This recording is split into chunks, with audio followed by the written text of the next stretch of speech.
Welcome to episode 518 of the Selling Your Screenplay podcast. I'm Ashley Scott Meyers, screenwriter and blogger over at sellingyourscreenplay.com. Today I am interviewing Warren Fast. He just did a cool 80s throwback thriller film called Roadkill. We talked through his career. He was originally in law enforcement, started writing and acting and doing shorts, and now has 2 feature films under his belt. His first film was a family-friendly, faith-based film, so much different than this current thriller that he just did. So we talked through all of this, how he got his start, how he was able to get these first 2 feature films produced. So stay tuned for that interview. If you find this episode valuable, please help me out by giving me a review in iTunes or leaving a comment on YouTube or retweeting the podcast on Twitter or liking or sharing it on Facebook. These social media shares really do help spread word about the podcast, so they're very much appreciated. Any websites or links that I mention in the podcast can be found on my blog in the show notes. I also publish a transcript with every episode in case you'd rather read the show or look at something later on. You can find all the podcast show notes at www.sellingyourscreenplay.com/podcast, and then just look for episode number 518. A quick few words about what I'm working on. So I've got a couple of big announcements for SYS. First, I'm going to be closing down SYS Select, which is our monthly membership service. It's been a great service to run. I've really enjoyed running it, getting to know a lot of the writers and helping them succeed and move their careers forward. But it just takes a ton of time, and I feel like I can have more impact and help more writers and filmmakers with the contest and film festival. So that's where SYS is going to be spending more of the time and energy going forward. SYS will still offer our script analysis service along with the contest. So if you need a script analysis at a reasonable rate, definitely check that out. We'll have the blast service as a prize, but I'm not going to sell that directly anymore. It's a service that works well for the right scripts, but I've got to be much more picky about which scripts I send out through it.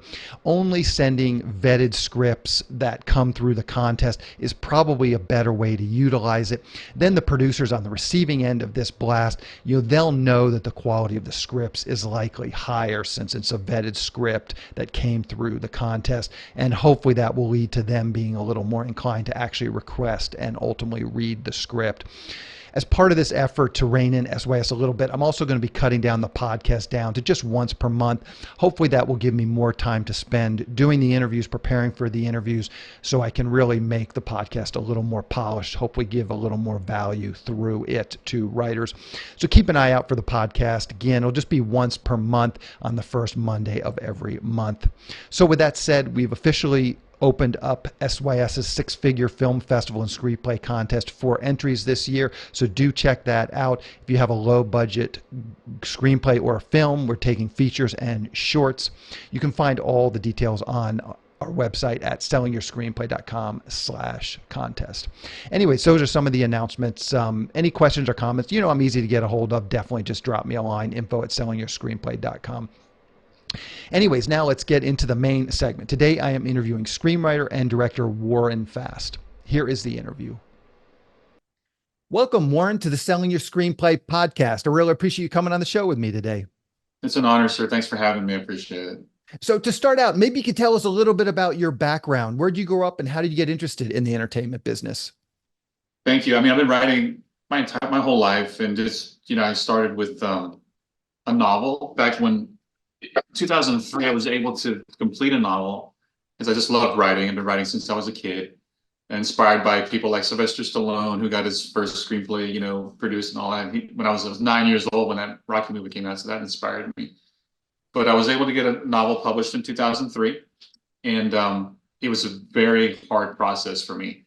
I figured, I think screenplays are much easier to write as far as length goes, not easier in technical aspect, but just getting them finished faster. Mm-hmm. And I think they could probably, they're not easier to sell, of course, but I thought I wanted to do that. I really wanted to do that. So I was able to option a feature script by about 2006 with a Hollywood company. And from that, I made contact with an agent in LA, and I've made some sales here and there, shorts and feature options and things like that throughout, for 3 years. What were you doing? What was your background in 2003 when you decided to write your novel? What was your background at this point? Oh, well, my main career, which in my mind, I'm thinking, okay, I can't really make a living off of this yet. So I needed to, have something I could fall back on, at least and eat and pay rent and stuff like that. So I went into law enforcement. That's my career. I've been in law enforcement for 30 years now. Okay, But interesting, that's interesting. Yeah, and so that I'm sure that will play into some of the screenplays and stuff that you've written, correct? sure, yes, yeah. It helps with having some knowledge of certain areas. Yeah, it did Mhm. help me. Perfect. So I noticed on your IMDb page, you did a couple of shorts, one that you wrote and directed, Trooper Evans. Maybe you can kind of just give us a quick overview of that. You have a short film, you're writing, directing it. How did you get funding? How did you find a crew? How did you put this film together? Thank you. That really was my first endeavor. And by the way, I do films with my wife, Stacy. She's the producer on all the projects, and we work as a team. It's just us doing these films. But we did a short. It was the first one we did, and I worked for an agency, and the agency was the 75th anniversary of the agency, and they wanted us to do some kind of entertainment, at our local stations. I said, well, I'll just make a film.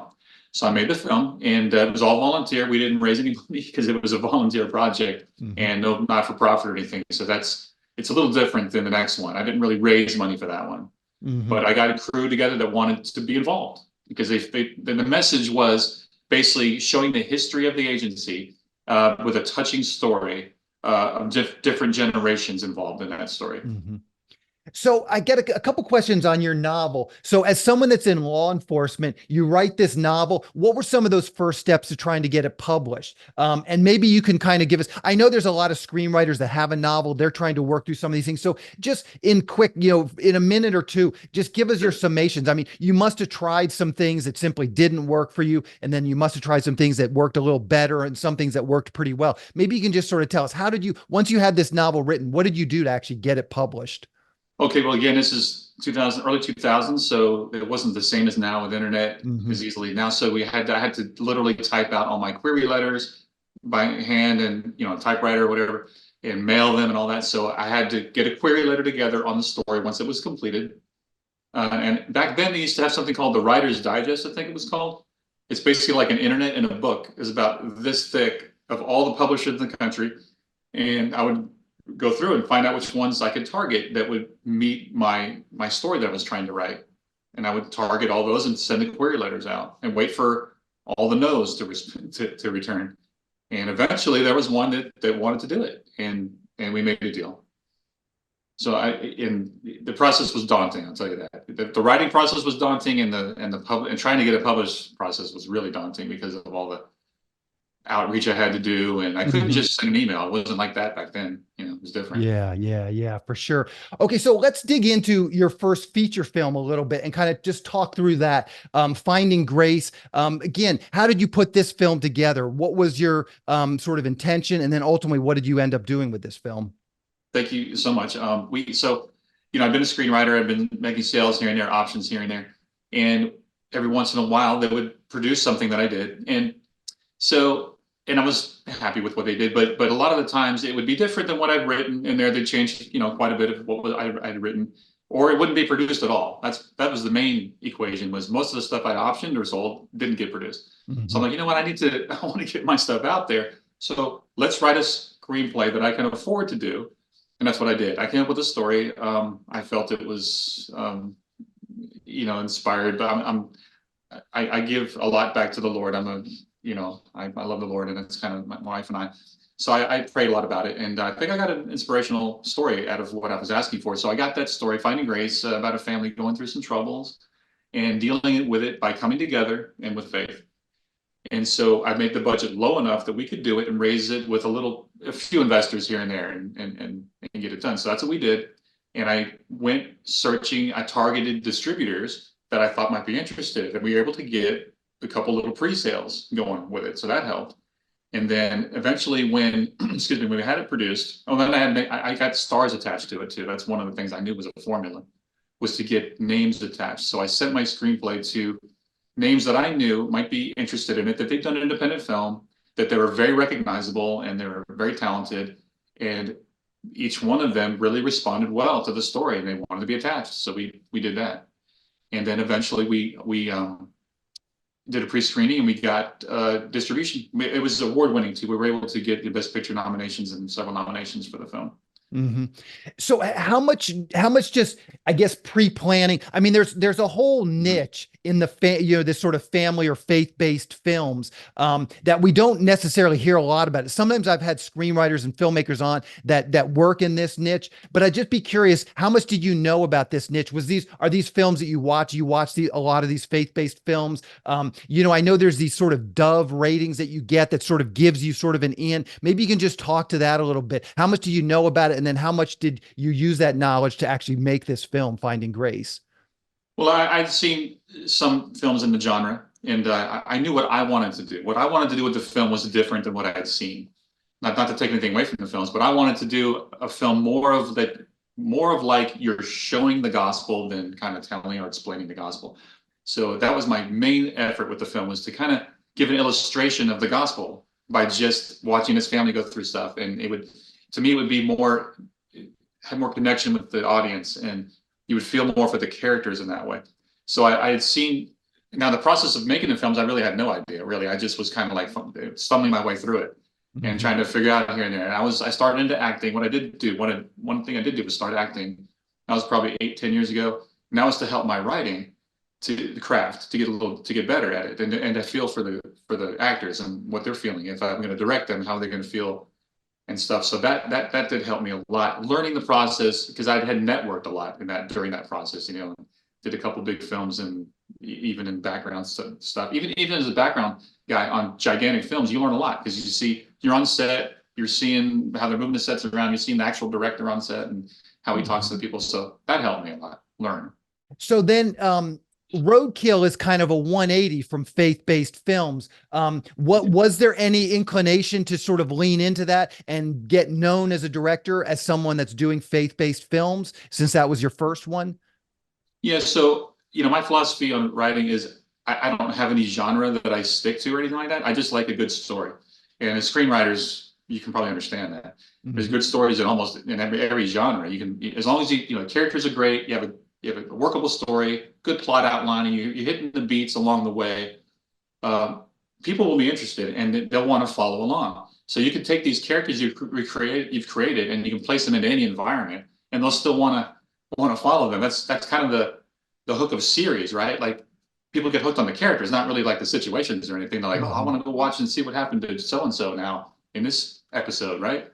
So that's kind of my philosophy with writing. So I Mhm. love all genre of films, and Roadkill was kind of a, it took me back to the 80s, because I'm an 80s kid, and I love 80s films, and I wanted this to be a nod to those 80s thrillers in the time, in terms of the action, in terms of the story, in terms of the characters you had, the music, everything that we could fit into it within the Mhm. budget is what I tried to do with Roadkill.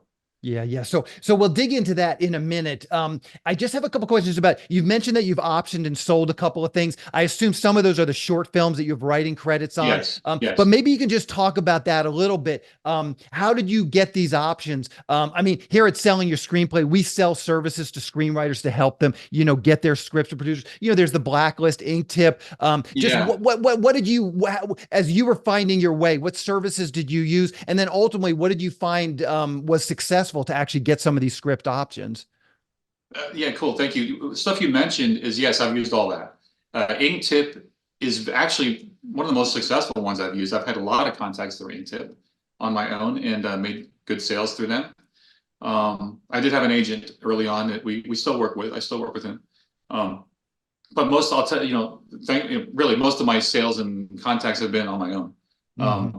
Because I know he's working for other. I'm not the only one, and plus, it's just I know what I want to sell and the people I want to reach, so I'm doing a lot of that. Now they'll negotiate certain things, but yeah, Hmm. that helped me a lot. But I think Inktip, with the one you mentioned, is probably the most successful one. There's many out there that are very good. I think what you can really do on as a screenwriter, though, is, if you have to have the script ready ready to go, or at least in Hmm. treatment form, right? Good outline that somebody can, because a lot of times they'll ask for a treatment, not just a screenplay, right? So if you have the connection, you get the query out there. These companies are looking for what you have. They'll either ask for the treatment or the screenplay, and you just really got to sell it yourself, in an email. And if you're fortunate enough to talk to them on the phone or in person, sell it and be concise and very direct on what you're trying to accomplish with it. Hmm. Yeah, that's kind of what I used to get. Yeah, yeah. Sound advice. Now, you also mentioned, you said a lot of these options and sales were on your own, I assume from your own networking. But what does that actually mean? Like, would you go to industry events, or it was just being an Oh, actor on set, you would meet people and network that way? But when you say you got a lot of these connections on your own, what does that actually mean? well, I'll tell you, like a good resource for me is IMDb. I just go straight through IMDb and I can, you can watch the market, right? You can see what films are coming out. You can see who the distributors are for certain films. And you say, well, I have this a script that fits that. They might be looking for something like that. I'll just reach out. Believe me, you're going to spend a lot of time doing it. It's probably the hard way around, but I'll do Mhm. it. And I'll send queries all the time. And eventually, every once in a while, I'll be like, hey, we're looking for that. Let's see what you got. And then I'll send it in and we'll talk. And they'll maybe most of the time they'll say no, or most of the time they don't respond at all. I mean, Mhm. it's really like panning for gold. That's how I look at it. It's panning for Mhm. gold. You're spending all this time, just putting the work in. You've got to do it. And no matter how successful you are, you're still going to have to do that because you have people in Hollywood. You have major stars in Hollywood doing the same thing I'm doing. Mhm. Hey, let's get my script out there and talk to people, and they got to meet the right people Mhm. to do it. I mean, doesn't matter what level you're at. I think it's the same Yeah, thing. yeah. For sure, for sure. You hear these stories of, I mean, I'm sure Spielberg, he has to sell himself. I mean, there's still Yeah. people, he's got to raise money and he's got to sell his idea and get people excited about it. And these are all the same things that basically we're doing. So now, and I really like what you're saying, you really have to just do the work on the marketing and the sales front. Yeah. What would you say is a percentage? How much time do you spend on actually writing new material versus actually out there trying to sell and market what you've already written?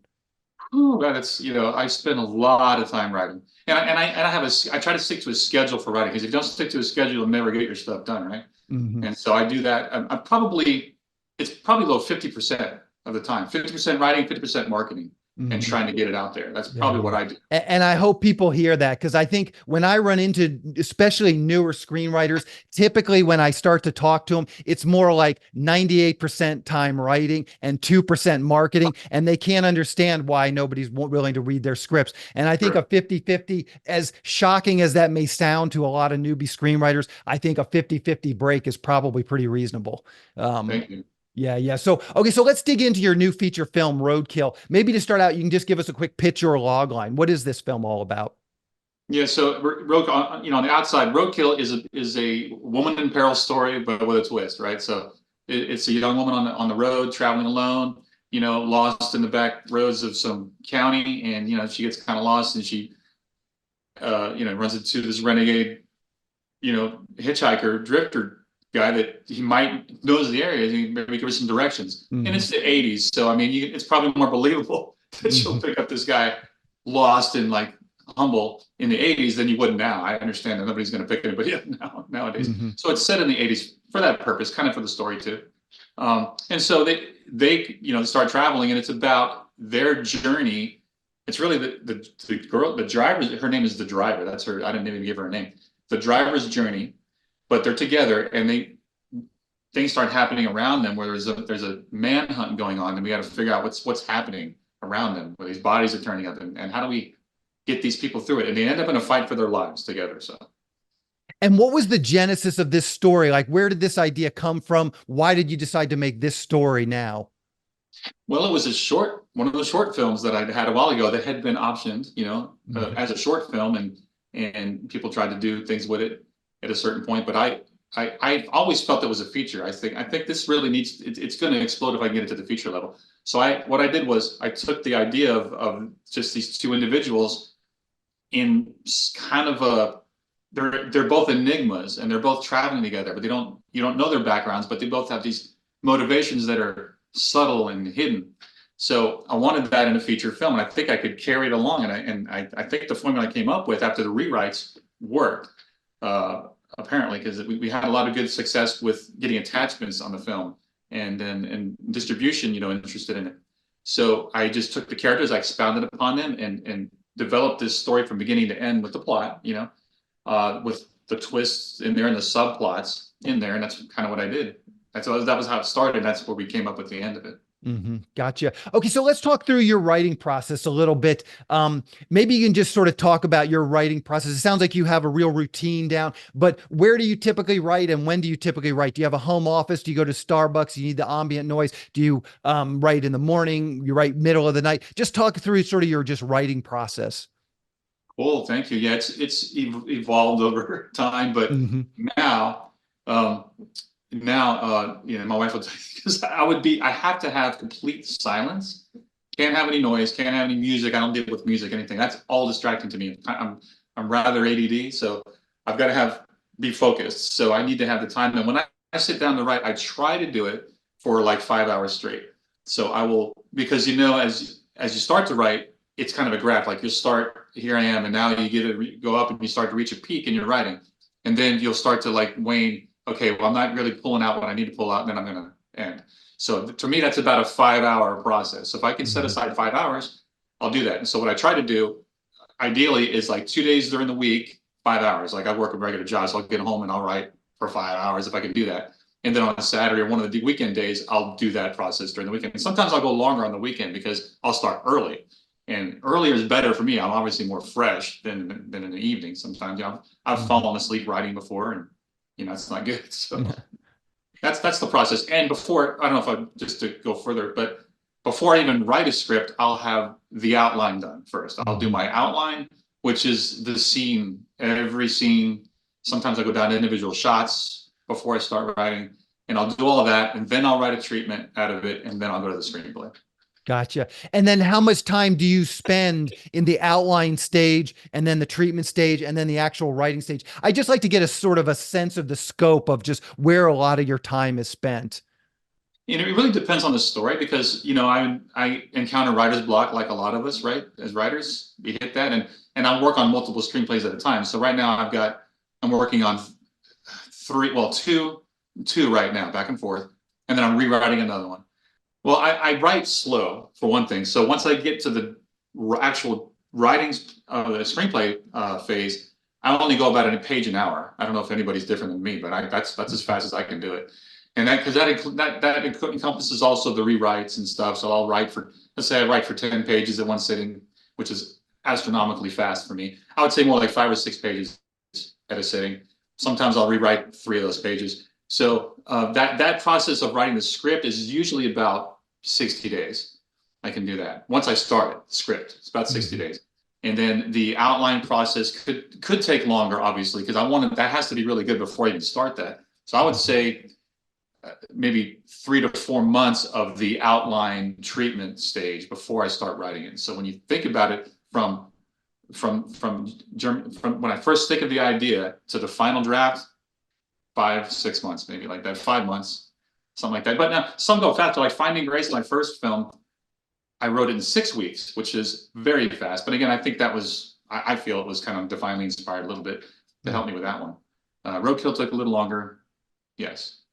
So, what does your development process look like? Do you have some actors? It sounds like your wife is a producer. I assume you get she reads the script, give you some notes, but maybe you can just talk about your development process a little bit. Who do you have that you get notes from, and then how do you take those notes? If you get different types of notes from different people, how do you sort of meld those together? Just maybe talk a little bit about your development process.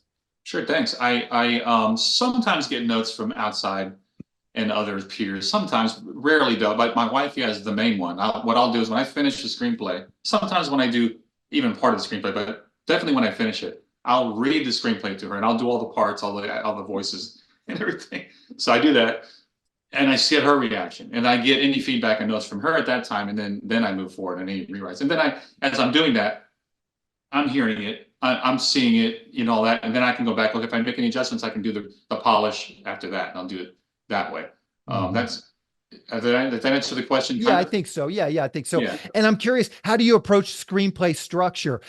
There's the Blake Snyder, Sid Field, where they have, the act breaks and the midpoint and the inciting incidents. But how do you approach screenplay structure? What is your take on sort of that paradigm or template that a lot of people use? Okay, and so that's interesting to me. I've watched a lot of films that don't have that have their very unique kind of structure. I love unique structure, but I try to. I'm a structure guy. I try to stick to save the cat kind of stuff. With the inciting incident and the the ones at the end, especially in the third act where it breaks it Hmm. down into all is lost time and all that. Yeah. Very good stuff. So again, in my outline process, I do try to plug in the story into like a beat sheet, and that helps me. But I don't always get that done before I'm ready to write, and so I'll go back and I'm back and forth between the beat sheet and the script because sometimes it's fun when you're writing the screenplay and I get to a point where the characters pretty much take over by the end of the first act, and I don't have to really write the screenplay anymore. The characters are writing it, and Hmm. that if I've done my homework enough on the characters, that's magic, and that's when it goes fast. Gotcha. Yeah. And how about genre requirements? I mean, you mentioned this was sort of a throwback to these 80s grindhouse genre movies. And maybe you can talk about that a little bit. What are some of the genre requirements? Like if someone is sitting there thinking, well, I'm going to write one of these types of movies, what are some of the things you need to have? I mean, for instance, you have a sexy girl, that's sort of the opening Oh, of your trip. yeah.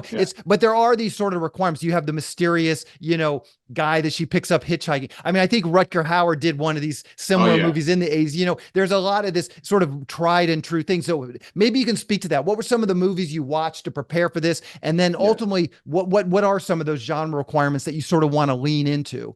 Thank you for that question. That's awesome because, yeah, there are a lot of nods in this movie. You'll see, like, you just mentioned Rutger Hauer's The Hitcher. That's really probably the biggest influence in this one. Mm-hmm. Not the same story, obviously, but it's just a nod to how the film was presented and so forth. Even First Blood, First Blood with the first Rambo movie with Mm-hmm.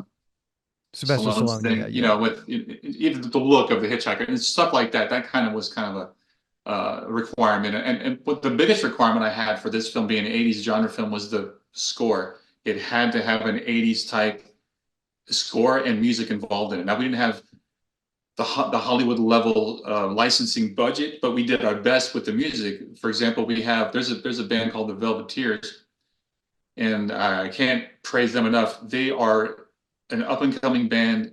I say up and coming. They're already established. They're amazing, but their music is so timeless. I mean, you'll see the theme from Roadkill is in the film by the Velveteers, and it's called Death Hacks. It's Hmm. just an amazing song. It's really cool. It sounds like 80s, but it's a modern song. So, and then our as far as our score goes, John Carpenter is like my favorite music from the 80s as far as movies go. I wanted this to be a nod to him, and so we were thankfully able to secure Daniel Davies. Now Daniel Davies works with John Carpenter. He's actually his godson, and he has the same kind of sound, like is influenced by that John Carpenter type sound. But he's an amazingly talented guy on his own. He just scored Halloween Ends, Halloween. What's the other one before Halloween? Oh, The two yeah. Halloween. Yeah. Yeah, he did. He just scored those. That was his score. He did the Firestarter reboot one. We were able to secure him for Roadkill. So he has this. He did the score for Roadkill, an original heart pounding score that gives a nod back to the 80s as well. Mm-hmm. And so those kind of things, and the images and some of the cinematography we wanted to do, and the film process is a nod back to the 80s. We use rear screen projection a lot, which was used back in the 80s, that kind of thing. Gotcha.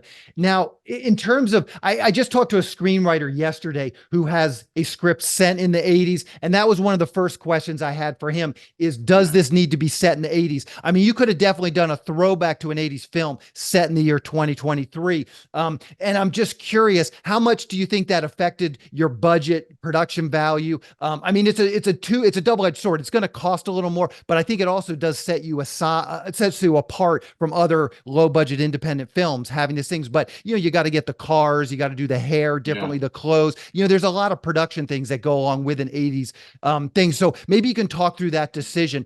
How much more do you think it added to the budget, and do you think ultimately was it worth going through that adding to the budget and having that 80s look and feel?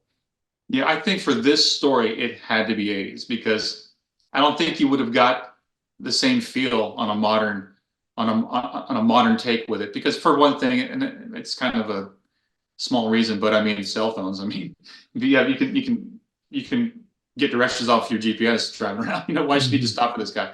That's not the main reason, but I just think the way that the story develops with the characters involved and the small county and the sheriff's department's there and all the people and the people you meet along the way, it just had to be 80s. It wouldn't have had the same feel. Mm-hmm. So it did but as far as budget goes, it is double-edged because in some ways it's less expensive, in some ways it's more. You have to be aware, you have to find 80s things, cars, clothes, all this stuff. You have to make sure rather than just pulling off the rack, right?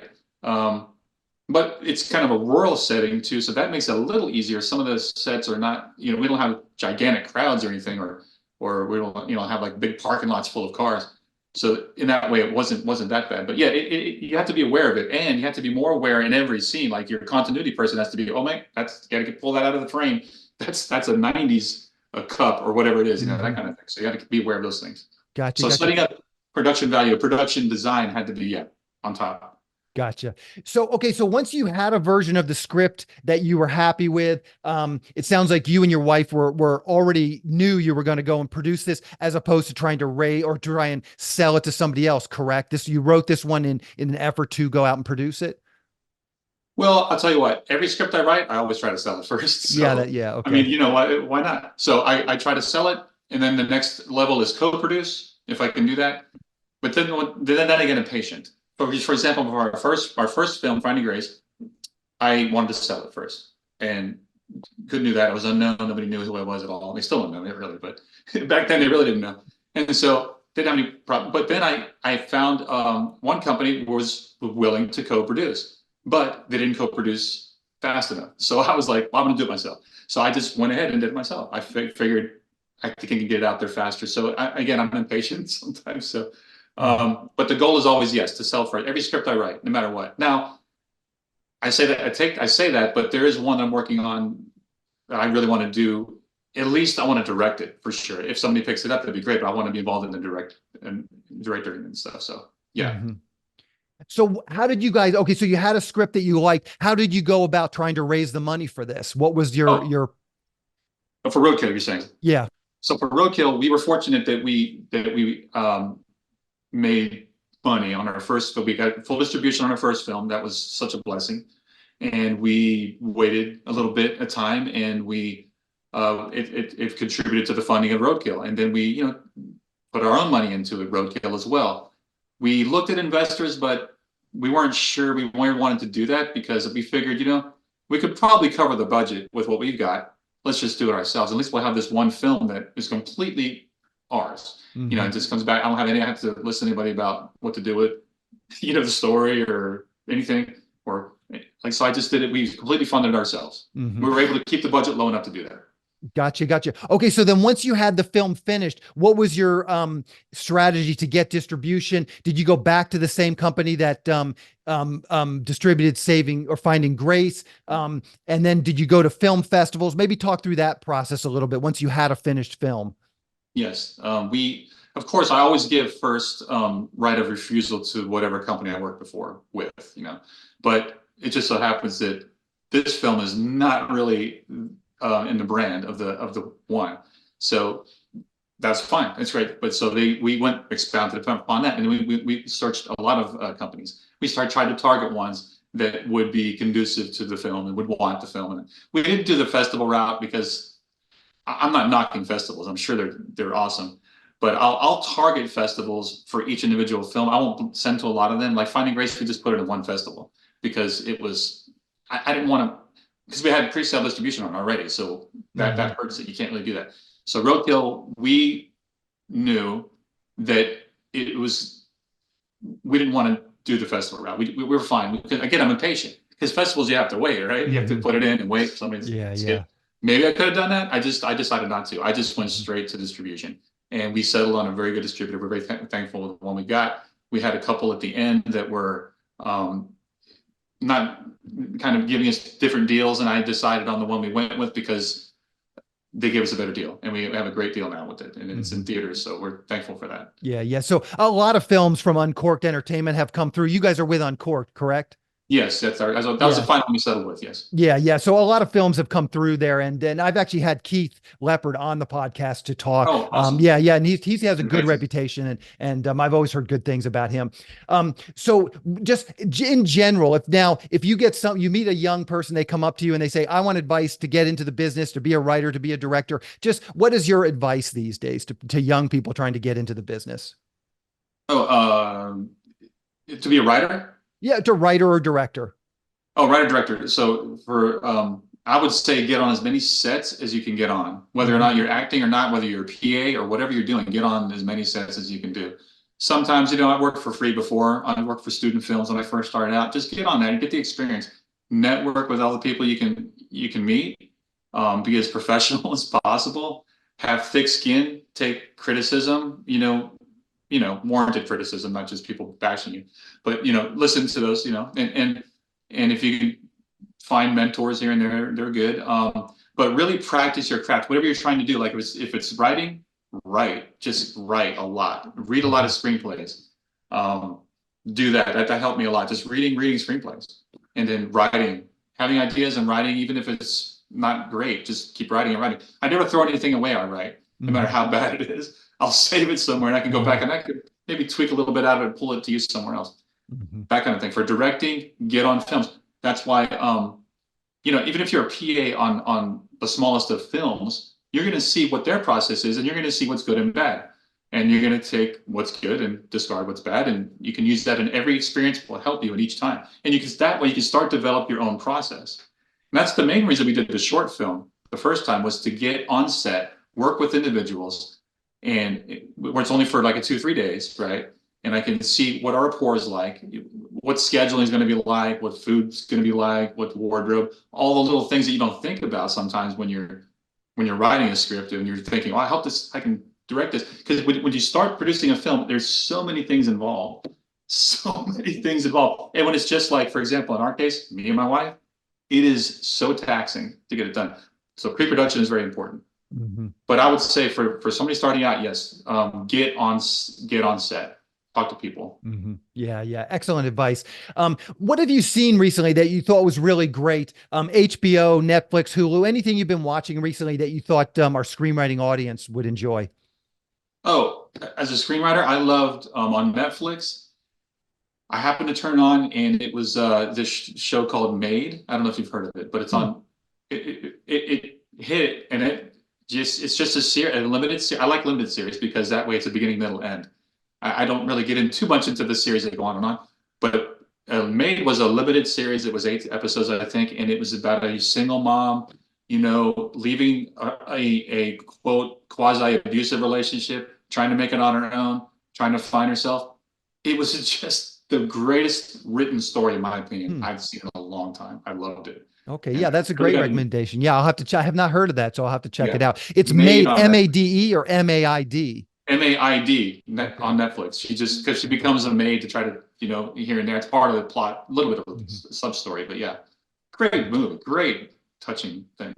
Gotcha. Perfect. Yeah, perfect. I'll put that on my list. How can people see Roadkill? What's the release schedule going to be like for that? Roadkill's released January 5th in theaters nationwide. It's a limited release, so you got to check your cities and your theaters in your area. If you don't see it, maybe ask. And it'll also be VOD, so you can premium VOD. It'll be across there, and you can also pre-order it. I think now premium VOD. Okay. And then after that, of course, it'll make the other VOD platforms, at a certain time. We hope, yeah. Perfect. And what's the best way for people to keep up with what you're doing? Twitter, Facebook, Instagram, anything you're comfortable sharing, I'll round up and I'll put it in the show notes. Sure, thank you. I'm just Warren Fast on Facebook. You can find me. We have our company's Mythic Pictures on Facebook, the same thing. Okay. We have a website for the film, roadkillfilm.com, where you can find a lot of the updates there as well. Okay. And we have a Roadkill Facebook page as well. Okay. Official. So yeah, that would be Mythic Pictures Official would be the Roadkill page. Yeah, okay, Facebook. perfect. Yeah, I'll round all that up and put in the show notes so people can click over to that. So, well, Warren, I really appreciate you coming on and talking with me today. Good luck with this film and good luck with all your future films as well. Thank you so much for the time. It was an honor. Appreciate it. Thank you. We'll talk to you later. That's later. Bye. Bye. A quick plug for the SYS Screenwriting Analysis Service. It's a really economical way to get a high quality professional evaluation on your screenplay. When you buy our 3-pack, you get evaluations at just $67 per script for feature films and just $55 for teleplays. All the readers have professional experience reading for studios, production companies, contests, and agencies. You can read a short bio on each reader on our website, and you can pick the reader who you think is the best fit for your script. Turnaround time is usually just a few days, but rarely more than a week. The readers will evaluate your script on 6 key factors: concept, character, structure, marketability, tone, and overall craft, which includes formatting, spelling, and grammar. Every script will get a grade of pass, consider, or recommend, which should help you roughly understand where your script might rank if you were to submit it to a production company or agency.